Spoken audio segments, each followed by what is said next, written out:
আসসালামু আলাইকুম এভরিওয়ান। আজকে আমি সাতকরা দিয়ে রুই মাছ দিয়ে রান্না করব। তো টমেটো নিয়েছি 2টা, পেঁয়াজ বড় একটা, কাঁচামরিচ 3টা, রসুন একটা আর আস্তা জিরা নিয়েছি। তো এখানে আমি ডেকটা গরম করে নিয়েছি, তারপরে আমি তেল ঢেলেছি, তারপরে আমি রসুনগুলা দিয়ে ভালো করে লাল করব।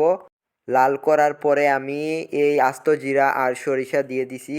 দেওয়ার পর এগুলো লাল হয়ে গেছে। এখন আমি কাঁচামরিচ আর পেঁয়াজ দিয়েছি। পেঁয়াজ আর কাঁচামরিচ লাল একটু হয়ে গেলে তারপরে আমি সাতকরাটা দিয়ে একটু ভাজি করব, যাতে আমার এটা তিতা একটা আছে, তিতা তিতা ভাবটা চলে যাবে। তারপরে আমার ভাজা শেষ হয়ে গেলে আমি টমেটো দিয়ে দেব। আমি টমেটো দিয়ে দিলাম। তারপর এই টমেটোর ভিতরে আমি লবণ দিয়ে দিব, যাতে টমেটোটা তাড়াতাড়ি মজে। 1 চামচ আর আধা চামচ আমি দিয়েছি। তারপরে আমি এগুলা কষানোর পরে আমি হলুদ দিব 1 চামচ আর গুঁড়ামরিচ দিব আধা চামচ। তো আমি হলুদ 1 চামচ দিয়েছি। এখন আমি আধা চামচ গুঁড়ামরিচ দিব।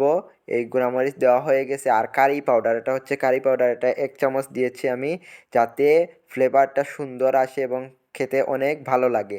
তারপর কিছু পানি দিয়েছি যাতে মশলাগুলো ভালোভাবে কষে যায়। তা কষানোর পরে আমি আলু একটা দিয়েছি।